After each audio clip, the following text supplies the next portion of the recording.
सभी को जोहार। आज का वीडियो में हम लोग देखेंगे प्रॉफिट एंड लॉस का कुछ ऐसे सवाल जो आसानी से बनती नहीं है। अगर इसको ध्यान से देखेंगे तो फिर ये बहुत आसानी से भी बन सकती है, लेकिन क्वेश्चंस जब एग्जाम में आती है तो इसको आसानी से हम बना नहीं पाते, यानी कि हम कंफ्यूज हो जाते हैं और शॉर्ट टेक्निक हम अप्लाई नहीं कर पाते हैं। बहुत जबरदस्त सवाल है, आसान नहीं है इसको बनाना, ठीक है ना।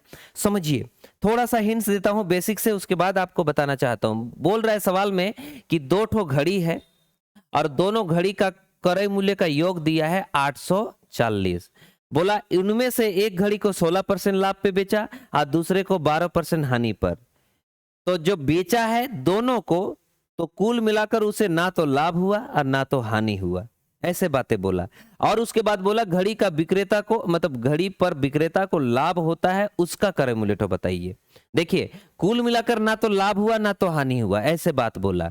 तो पहला तरीका तो ऐसा है, बेसिक से आप जब बनाओगे तो ऐसे करोगे। मान लीजिए जिस पर लाभ हुआ उसका खरीद मूल्य आपने मान लिया x रुपया, तो जिस पर लाभ हुआ है उसको x मान लिया, तो जिस पर लाभ नहीं हुआ है उसका खरीद मूल्य क्या होना चाहिए? तो आप बोलेंगे उसका खरीद मूल्य होना चाहिए माइनस करने के बाद जो आएगा वो, बस खत्म। और सवाल में क्या बोला? बोला ना तो लाभ हुआ ना तो हानि हुआ, लेकिन एक चीज है, एक ठो का बिक्री मूल्य को आपको मानना पड़ेगा। x गुना लाभ हुआ है कितना? 16%। तो 16% लाभ होने का मतलब 116/100 हो जाएंगे। ये हो गया बिक्री मूल्य। और एक ठो का बिक्री मूल्य क्या होगा उधर वाला? तो आप बोलेंगे 84, मतलब 840 माइनस x, और उसमें हानि हुआ है 12%, मतलब 88 और बटा 100। ये दोनों का क्रय मूल्य ये वाला है और दोनों का बिक्री मूल्य ये, और ये मिला के है। सवाल में बोला ना तो लाभ हुआ ना तो हानि हुआ, इसका मतलब ये हुआ कि जो टोटल क्रय मूल्य है और जो टोटल बिक्री मूल्य है वो दोनों आपस में समान है, तभी तो ना लाभ हुआ ना हानि हुआ, ऐसे बातें बोला। बस खत्म, ये बेसिक है। तो आप बोलेंगे क्रय मूल्य तो टोटल 800 है, 840 है, और बिक्री मूल्य तो आप बोलेंगे इनको जोड़ना पड़ेगा, यानी कि 116 x/100, और इनको लिखोगे 840 माइनस x और गुना में 88/100, यानी कि इसमें से x का मान आएगा, और x का मान मैंने उसी को माना था जिसमें लाभ हुआ था, तो x का मान आंसर आएगा जो कि 360 आएगा, लेकिन थोड़ा लेंदी तरीके से आएगा। मैं तो इसके बारे में जानता हूं, इसलिए मैं इसको लिख दिया। अब आपको मैं बताना चाहता हूं शॉर्ट टेक्निक, उससे लेके आता हूं शॉर्ट टेक्निक से। ये ऐसा आसान नहीं है बनाना। शॉर्ट टेक्निक में क्या होगा देखिए आप आप पहले जैसे करते थे उस तरीके से इसको बना सकते हो, शॉर्ट टेक्निक से बना सकते हो, कोई लफड़ा नहीं है। देखिए कैसे बनाएंगे। मान लीजिए एक ठो का खरीद मूल्य कितना है? x रुपया, और दूसरा का खरीद मूल्य y रुपया।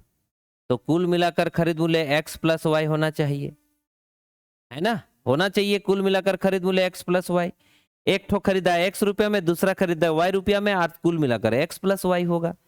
अब हमें बोला है ये जो पहला वाला है उसमें 16% लाभ हुआ तो 16 से गुना करेंगे, दूसरा वाला में 12% हानि हुआ तो -12 से गुना करेंगे, और कुल मिलाकर ना लाभ हुआ ना हानि हुआ, इसका मतलब 0 से गुना करेंगे। बस हुआ, 0% लाभ हुआ इसका मतलब। बस इनको जब हम सॉल्व करेंगे तो यहां आ जाएगा 16x, यहां आ जाएगा 16x, और यहां आ जाएगा माइनस में 12y, और यहां आ जाएगा 0। तो इसका मतलब 16x यहां होगा, 12y यहां होगा, यानी कि x बटा y का जो वैल्यू होगा वो 12/16 होगा, और 12/16 का मतलब 3/4 होगा, और 3/4 मतलब 3:4, यानी कि दोनों के जो खरीद मूल्य का जो अनुपात है वो 3:4 है। मतलब एक ठो का 3 रुपया तो दूसरा का 4 रुपया।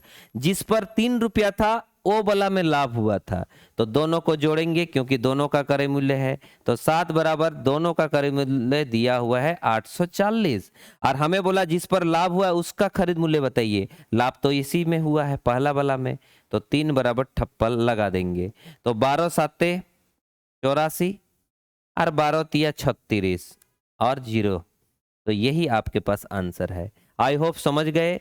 यही वाला तरीका थोड़ा लिखने का स्टाइल को बदला जाता है और उसका नाम रखा जाता है एलिगेशन मेथड। ध्यान दीजिए, यही वाला तरीके को बदला जाता है, स्टाइल को चेंज कर दिया जाता है और उसका जो रूप है उस रूप को नाम दिया गया है एलिगेशन मेथड, मिश्रण विधि। आपने सुना होगा, तो वो मिश्रण विधि यहाँ पे दिखाना चाहता हूँ। एक ठो मान लीजिए खरीद मूल्य ए है नाम, और एक ठो खरीद मूल्य का नाम बी है। इस पर लाभ हुआ है 16%, इसलिए +16 लिखेंगे। इस पर हानि हुआ है इसलिए -12 लिखेंगे।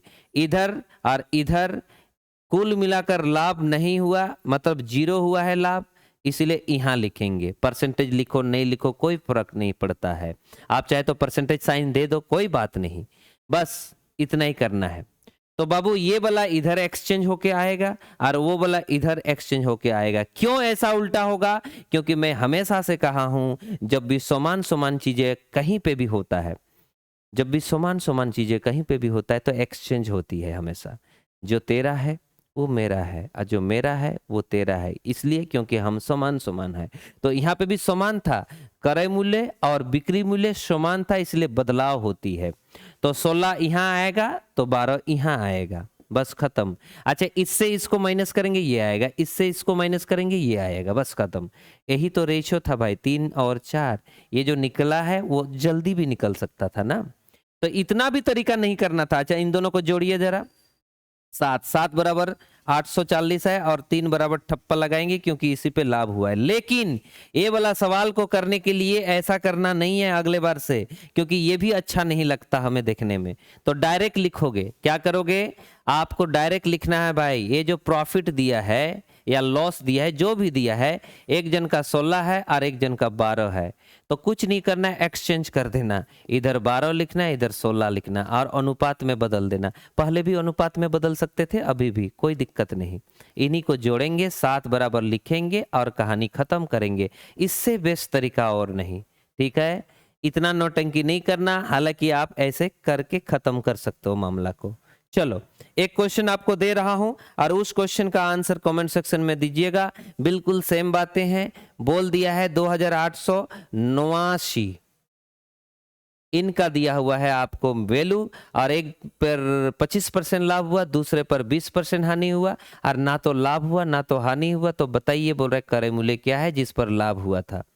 तो सेम तरीका से बना सकते हो, कमेंट्स कर दीजिए आंसर आप अपना, ठीक है? सभी को जोहार।